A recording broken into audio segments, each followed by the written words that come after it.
Friends, ये video का part 2 है जिसमें हम डिस्कस कर रहे हैं theory of revolution by Aristotle.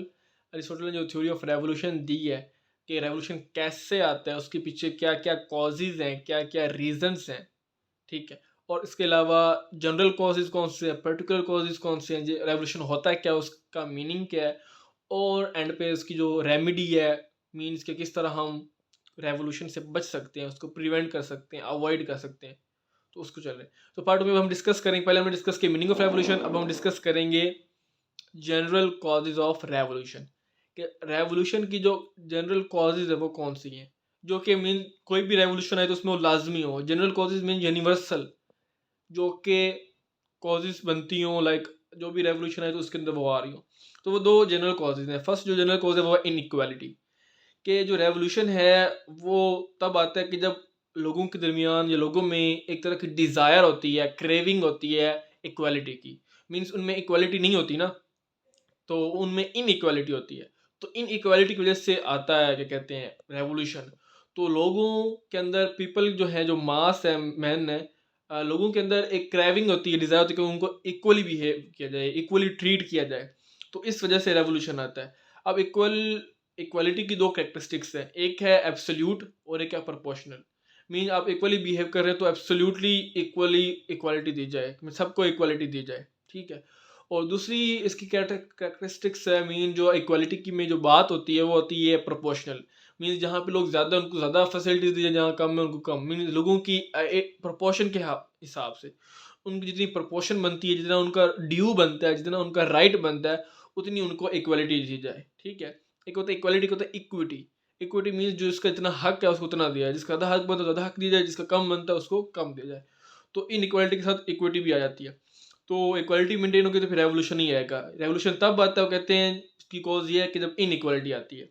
क्योंकि जो प्रोलेटेरिएट क्लास है, जैसे कि मार्क्सिज्म बताते हैं, प्रोलेटेरिएट और एक बोर्जोइस होता है। प्रोलेटेरिएट जो था, जो लोअर क्लास, उसको प्रोलेटेरिएट कहते हैं, जो अपर क्लास उसको बोर्जोइस कहते हैं।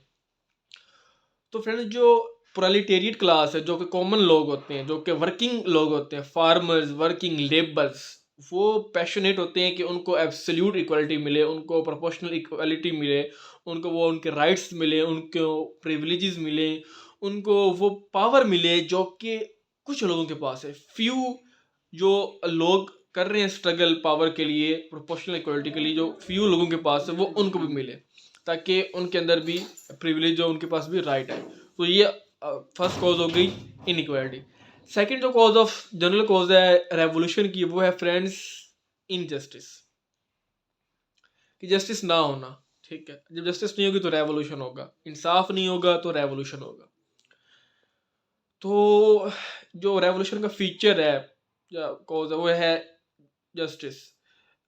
मीन्स जस्टिस की जो है ना वो डिज़ायर होती है लोगों के अंदर कि उनको जस्टिस मिले, स्ट्रॉन्ग डिज़ायर होती है, जैसे कि क्रेविंग होती है इक्वालिटी की, सिमिलरली जस्टिस की। तो अरिस्टोटल कहते हैं कि जो है ना, लोग तब रेवोल्यूशन की तरफ टर्न होते हैं जब उनको जस्टिस नहीं मिलता, जब उनको लगता है कि उनको उनके ड्यूज़ नहीं मिल रहे, उनके राइट्स नहीं मिल रहे, ठीक है। तो जस्टिस और जो फ्रेंडशिप है वो एक स्टेट की मॉरल बेस है। मीन्स एक स्टेट के अंदर जस्टिस का होना और फ्रेंडशिप का होना, मीन्स फ्रेटर्निटी का होना और कॉर्डियल रिलेशंस का होना बहुत ज़रूरी है, वो उसकी मोरल बेस होती है। और अगर एक स्टेट के अंदर जस्टिस नहीं है, मीन्स वहाँ पे इनजस्टिस है और वहाँ पे इल विल है, ठीक है। इल विल, विल मतलब लोगों की नहीं है इतनी, तो फिर क्या होगा, तो फिर वो स्टेट में रेवोल्यूशन आएगा और फिर उस स्टेट में इंस्टेबिलिटी होगी, उस स्टेट के अंदर डिसकॉन्टेंट होगा, डिससेटिस्फैक्शन होगा, लोग हैप्पी नहीं होंगे, डिसकॉन्टेंट होंगे, मीन्स डिससेटिस्फाई होंगे। तो जो एब्सेंस है एक प्रोपोर्शनेट इक्वालिटी का एब्सेंस, और दूसरा ये जस्टिस की जो एब्सेंस है, तो इससे आपकी होती है रेवोल्यूशन होती है, ठीक हो गया। क्योंकि लोग कहते हैं कि जो उनके फेलो हैं, जो कि उनके लोग हैं, जैसे उनको फीलिंग मिल रही है, जैसे उनको ट्रीट किया जाए, जैसे हमें भी ट्रीट किया जाए, हमें भी राइट्स मिल जाए, हमें भी प्रिविलेजेस दिए, जैसे उस कम्युनिटी को दिए जा रहे हैं, एक सेक्शन को दिया जा रहा है, एक कम्युनिटी के सेक्शन को, उसी तरह बाकी को भी दिया जाए। तो इस तरह फिर जस्टिस होगी, अदरवाइज जस्टिस डिनाई होगी तो फिर रेवोल्यूशन आ जाएगा। नेक्स्ट फ्रेंड्स, हमारे पास है पर्टिकुलर कॉजेज ऑफ रेवोल्यूशन। पहले हमने जनरल कॉजेज पढ़ लिए, जो कि दो हैं, जो कि लाजमी होती हैं, मीन्स जो कि प्रोमिनेंट है, लाइक प्राइमरी कॉजेज है। हम आते हैं सेकेंडरी कॉजेज पे, पर्टिकुलर मींस जो कि जिसके चांसेस कम है या जो पॉसिबल है, ठीक है, जो कि पर्टिकुलर है मींस स्पेशल है, जो कि हो सकते हैं वो भी, ठीक है। तो उसमें है love of gain and profit, कि जब स्टेट के अंदर हर किसी को गेन चाहिए हो, अपना सेल्फ इंटरेस्ट चाहिए हो, प्रॉफिट चाहिए हो, तो अब आपका रेवोल्यूशन आ सकता है। यूनिवर्सल डिज़ायर फॉर ऑनर और प्रेस्टीज, जब डिफरेंट सोसाइटीज़ के अंदर कंपटीशन होगा या प्रेस्टीज का, ऑनर का हमें ज़्यादा मिले, ये वो मतलब राइवलरी हो, कन्फ्लिक्ट हो, तो फिर भी रेवोल्यूशन आ सकता है। नेक्स्ट फ्रेंड्स है इंसोलेंस, ब्रूटल और फ्रियोशियस। मींस अगर इंसोलेंस होगी, एरोगेंस होगा लोगों के अंदर, लोग क्रूल होंगे, ब्रूटल होंगे, ठीक है, तो भी रेवोल्यूशन आएगा। इसके बाद है the possession of sovereign power by an individual और group to create fear and apprehension in the mind of subject, के सॉवरन पावर को पोजेस करने के लिए जब कोई इंडिविजुअल क्या करेंगे, पावर को गेन करने के लिए, पावर पावर गेम में क्या करेंगे कि लोगों के दरमियान खौफ पैदा करेंगे, फेयर क्रिएट करेंगे, तो उनके जो सब्जेक्ट है उनके माइंड में फेयर क्रिएट करेंगे, तो फिर रेवोल्यूशन आ सकते हैं। मीन जब उनके माइंड में फेयर क्रिएट होगा तो फिर वो उससे आज़ाद होना चाहेंगे, तो उसके बाद फिर वो रेवोल्यूशन ले आएंगे। तो ये भी एक कॉज है पर्टिकुलर रेवोल्यूशन की, कि जब आप अपने सब्जेक्ट, अपनी जो ऑडियंस है, जो आपकी अ, आपके जो लोग हैं, उनमें जब आप फेयर क्रिएट करते हैं। नेक्स्ट है कि जो इंडिविजुअल है उनकी अनडू प्रियोरिटी, मींस ये है कि वो उनकी जो प्रियोरिटी है वो रॉन्ग है। मींस जो उनके सब्जेक्ट हैं, उनके जो लोग हैं, सबड्यूड पीपल, उनके जो है ना बेनिफिट में वो नहीं है, उनके बेनिफिट में अपने बेनिफिट्स हैं, सेल्फ इंटरेस्ट है। तो जो अनड्यू प्रियोरिटी है इंडिविजुअल्स के पास, जो पावर होल्डर्स हैं, अथॉरिटेटिव हैं, तो वो भी रेवोल्यूशन का कॉज बनती है। नेक्स्ट एक्सपेंशनिज्म और कंक्वेस्ट, वो कहते हैं कि जो एक्सपेंशनिज्म है या कंक्वेस्ट है, उससे भी रेवोल्यूशन आता है। मीन्स आप एक्सपैंड करेंगे तो आप में डिफरेंट वो टेरिटरी बढ़ेगी, तो डिफरेंट लोग आएंगे, तो फिर वहाँ उनको मैनेज करना मुश्किल हो जाता है। तो वो एक लिमिट बताते हैं कि इस लिमिट तक, इस बाउंड्री तक स्टेट को होना चाहिए। अगर वो एक्सपैंड करेंगे तो फिर रेवोल्यूशन आ सकता है, क्योंकि वो लोग फिर अपनी बात मनवाएंगे, जो उनको जो मेजोरिटी उनके पास जो ओपिनियन होगा वो उसको फॉलो करेंगे।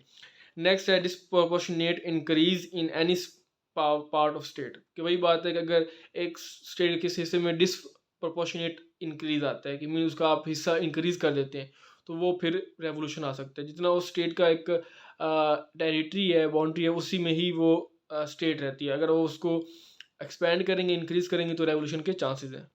इसके बाद फ्रेंड्स बड़ा मज़े का है, वो है इलेक्शंस इंट्रीग और moral degradation kept during the selection of some people, कि जब इलेक्शन में रिगिंग होती है, इलेक्शन में डिग्रेडेशन होती है, लोगों की जब सिलेक्शन हो रही होती है, तो उसमें जब रिगिंग या इस तरह के मेल फंक्शनिंग या फिर इस तरह के जो है ना डिग्रेडेशन जो एक्ट होते हैं वो किए जाते हैं, मीन्स रॉन्ग डूइंग जो होती है, उसकी वजह से भी आती है रेवोल्यूशन। नेक्स्ट जो इम्पोर्टेंट है वो ये है कि जब पब्लिक ऑफिस लोगों को ग्रांट दी जा होते हैं, तो जब वो केयरलेसनेस की वजह से डिसलॉयल लोगों को दिए जाते हैं, जो कि लॉयल सिटीजन नहीं है, ठीक है, तो तब भी रेवोल्यूशन आती है। मीन जब फेवरेटिज्म होता है, अनड्यू फेवरेटिज्म इंडिविजुअल को दिया जाता है, तो तब भी रेवोल्यूशन आता है। फेवरेटिज्म किया जाता है, एक सेक्शन को प्रिविलेजेस दी जाती है विदाउट एनी रीज़न, उसका मेरिट नहीं बनता, वो डिसलॉयल है, मीन वो लॉयल नहीं है स्टेट के साथ, उसके बावजूद उसको पब्लिक ऑफिस ग्रांट कर दिया जाता है, तो उसकी वजह से भी रेवोल्यूशन आता है। तो जो केयरलेसनेस है पब्लिक ऑफिस देने में, वो भी रेवोल्यूशन का कॉज बनती है। नेक्स्ट है कि जो माइनर चेंजेस हो रहे थे उनको निगलेक्ट करना। अगर स्टेट माइनर चेंजेस को निगलेक्ट कर देगी, इग्नोर कर देगी, तो वो फ्यूचर में बड़े चेंज बन जाएंगे, वो बड़ी कॉज बनेंगी, लार्ज प्रोपोर्शन ऑफ कॉज बन जाएगा, तो वो उसको लार्जली या ग्रेटली इम्पैक्ट कर सकते हैं। नेक्स्ट फ्रेंड्स हमारे पास है rivalry of people of different races in the state, कि एक स्टेट के अंदर डिफरेंट रेसेस होते हैं, डिफरेंट क्लासेस होती हैं, डिफरेंट रिलीजियस आप क्या लें फैक्शंस होते हैं, ग्रुप्स होते हैं, तो उनमें जब राइवलरी आएगी, डिसेंशन होगा, कन्फ्लिक्ट होगा, तो भी रेवोल्यूशन आ सकते हैं। डायनेस्टिक कोरल्स एंड कन्फ्लिक्ट्स, के डायनेस्टिक कोरल्स, डायनेस्टिक जो कन्फ्लिक्ट्स हैं, एक डायनेस्टी का दूसरे डायनेस्टी के साथ, एक नस्ल का दूसरी जनरेशन के साथ, तो भी रेवोल्यूशन आ सकते हैं। तो डायनेस्टिक कन्फ्लिक्ट्स नहीं होनी चाहिए। इसके बाद वो कहते हैं कि जो फ्री इमिग्रेशन है आउटसाइडर्स का, outside the races with different notions of justice and love, justice and law, के जब डिफरेंट इमिग्रेशन होती है, आउटसाइड्स लोग आते हैं, फॉरेनर्स आते हैं, ठीक है, तो भी रेवोल्यूशन हो सकती है, क्योंकि वो एक ना आउटसाइड द रेसिस, मतलब वो जो एक स्टेट में लोग रह रहे हैं वो उनसे डिफरेंट है, तो वो जब आएंगे तो उसकी वजह से रेवोल्यूशन लेके चेंज लेके आएंगे, अपने साथ तब्दीली लेके आएंगे, तो उस वजह से इनकलाब या रेवोल्यूशन आ सकते हैं। तो कहते हैं कि इमिग्रेशन नहीं होनी चाहिए, मीन्स बाहर से लोग स्टेट के अंदर माइग्रेट नहीं करने चाहिए। वो अगर बाहर से आएंगे स्टेट के अंदर तो उसके जैसे रेवोल्यूशन आ सकते हैं, तो वो इसको प्रोहिबिट करते हैं, डिनाउंस करते हैं।